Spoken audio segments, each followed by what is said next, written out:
ஓம் சாந்தி 11/5/2024 சாக்கார முரளியின் சாரம். இனிமையான குழந்தைகளே, இப்போது உங்களுக்கு அல்லாஹ் கிடைத்திருக்கிறார் எனும்போது சரியானவர்களாக மாறுங்கள், உங்களை திருத்திக் கொள்ளுங்கள். அதாவது தங்களை ஆத்மா என்று புரிந்து கொள்ளுங்கள். தேகம் என்று புரிந்து கொள்வதுதான் தலை கீழாவதாகும். கேள்வி: எந்த ஒரு விஷயத்தை புரிந்து கொள்ளக்கூடியவர்கள் எல்லையற்ற வைராகிய உடையவர்களாக ஆக முடியும்?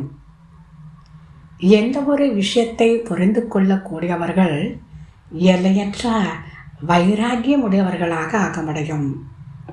பதில்: பழைய உலகம் இப்போது நம்பிக்கையற்றதாக இருக்கிறது, சுடுகாடாக ஆகப் போகிறது என்ற விஷயம் புரிந்துவிட்டால் எல்லையற்ற வைராகியம் உடையவர்களாக ஆக முடியும். இப்போது புதிய உலகம் ஸ்தாபனையாகி கொண்டிருக்கிறது என்பதை நீங்கள் தெரிந்துள்ளீர்கள்.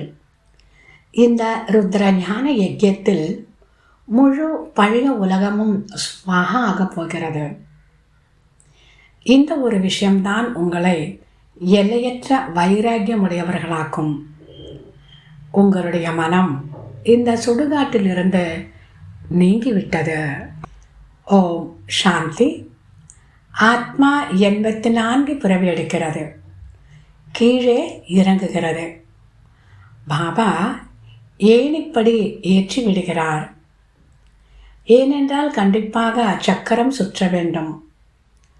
புதிய உலகம் இருந்தது, தேவி தேவதைகளுடைய ராஜ்யம் இருந்தது. துக்கத்தின் பெயர் அடையாளம் இல்லை. ஆகையால் சிங்கமும் ஆடும் ஒன்றாக நீர் அருந்துவதாக காட்டுகிறார்கள். அங்கே இம்சையின் விஷயம் எதுவுமே இல்லை. அகிம்சையை உயர்ந்த தர்மமாக கொண்டது தேவி தேவதா தர்மம் என்று சொல்லப்படுகிறது. இங்கு இம்சை இருக்கிறது. முதலில் இம்சை, முதலான இம்சை என்பது காமம் எனக்கூடிய விகாரமாகும். சத்தியுகத்தில் விகாரிகள் யாரும் இருப்பதில்லை. இங்கே ஜனாதிபதி, பிரதம மந்திரி, இன்னும் அவர்களுடைய மந்திரிகள் நிறைய பேர் இருக்கிறார்கள். சத்தியுகத்தில் ராஜா ராணி எப்படியோ வித்தியாசத்தை பாபா சொல்லியிருக்கின்றார். சத்தியுகத்தில் எஜமானர்களாக இருப்பவர்களுக்கு மந்திரிகள், ஆலோசகர்கள் இருப்பதில்லை. அட்வைஸ் பண்ணுறதுக்கு யாருமே தேவைப்படுவதில்லை. அங்கு அவசியம் இல்லை. இந்த நேரத்தில் தான் சிவா பாபாவிடமிருந்து சக்தியை அடைந்து அந்த பதவியை அடைகிறார்கள். இந்த சமயத்தில் பாபாவிடமிருந்து உயர்ந்த வழி கிடைக்கிறது. அதன் மூலம் உயர்ந்த பதவி அடைகிறார்கள். பிறகு யாரிடமும் வழி கேட்க மாட்டார்கள். அங்கே மந்திரிகள் இருப்பதில்லை. இறங்கு முகத்தில் செல்லும் போதுதான் மந்திரிகள் இருக்கிறார்கள். ஏனென்றால் புத்தி காலியாகி விடுகிறது. முக்கியமானது விகார சம்பந்தப்பட்ட விஷயமாகும். தேக அபிமானத்தின் மூலம் விகாரம் பிறக்கிறது. காமம்தான் முதலானது. நல்ல அல்லது கெட்ட சமஸ்காரம் ஆத்மாவில் இருக்கிறது.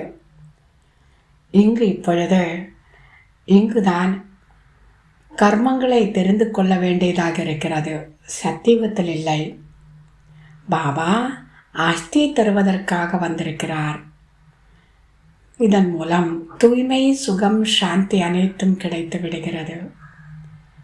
பாபா சொல்கிறார், குழந்தைகளே, இந்த உலகம் சுடுகாடாக ஆகத்தான் வேண்டும். இதிலிருந்து உங்களுடைய மனதை நீக்கி தேவதைகள் வாழக்கூடிய அந்த சொர்க்கத்தின் மீது பற்று வையுங்கள்.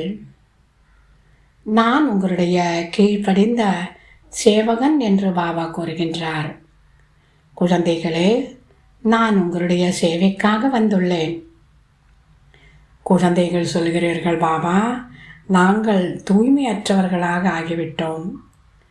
நீங்கள் தூய்மையற்ற எங்களை தூய்மையாக ஆக்கிக் கொண்டிருக்கிறீர்கள். அந்த தூய்மையான உலகத்தில் தூய்மையற்ற சரீரத்தில் வாருங்கள், என்னை அழைத்தீர்கள். நீங்கள் என்னை அழைத்தது தூய்மையற்ற உலகம், தூய்மையற்ற சரீரத்தில் வாருங்கள் என்று அழைத்தீர்கள். எப்படி அழைப்பு கொடுக்கின்றீர்கள் பாருங்கள். தூய்மையற்றவர்களாக மாற்றுவது ராவணன். அவனைத்தான் எரித்து கொண்டிருக்கிறார்கள். இவன் மிகப்பெரிய எதிரியாவான். ராவணன்தான் முதல் இடை கடை துக்கத்தை கொடுக்கக்கூடியவன். பாபா சொல்கிறார், நாடகத்தின் திட்டப்படி எப்போது துல்லியமான நேரம் வருகிறதோ அப்போது மீண்டும் நான் வந்து என்னுடைய நடிப்பை நடிக்கின்றேன். நான் நிராகாரமானவனாக இருக்கின்றேன். எனக்கு கண்டிப்பாக வாய் வேண்டும். எருமையினுடைய முகம் இருக்குமா என்ன? நான் இவருடைய வாயை ஆதாரமாக எடுத்துக்கொள்கிறேன். இவர் நிறைய பிறவிகளின் கடைசி பிறவியில் வானப்பிரஸ்த நிலையில் இருக்கின்றார். இவருக்குள் நான் பிரவேசமாகின்றேன். நல்லது. தாரணைக்கான முக்கிய சாரம். முதலாவது, எப்படி பாபா நேரடியாக ஆத்மாக்களிடம் பேசுகிறாரோ அதே போன்று தன்னை ஆத்மா என்று நிச்சயம் செய்து கொள்ள வேண்டும். இந்த சுடுகாட்டிலிருந்து பற்றுதலை நீக்கிவிட வேண்டும். ஒருபோதும் கர்மத்தை நொந்து கொள்ளாத சமஸ்காரத்தை மேற்கொள்ள வேண்டும். இரண்டாவது, எப்படி பாபா நாடகத்தின் மீது நிலையாக இருக்கின்ற காரணத்தினால் யாரையும் குற்றம் சொல்வதில்லையோ, திட்டக்கூடிய அபகாரிகளுக்கும் உபகாரம் செய்கின்றாரோ அதே போன்று பாபாவிற்கு சமமாக ஆக வேண்டும். இந்த நாடகத்தில் யாருடைய குற்றமும் இல்லை. இது துல்லியமாக உருவாக்கப்பட்டுள்ளது. வரதானம்.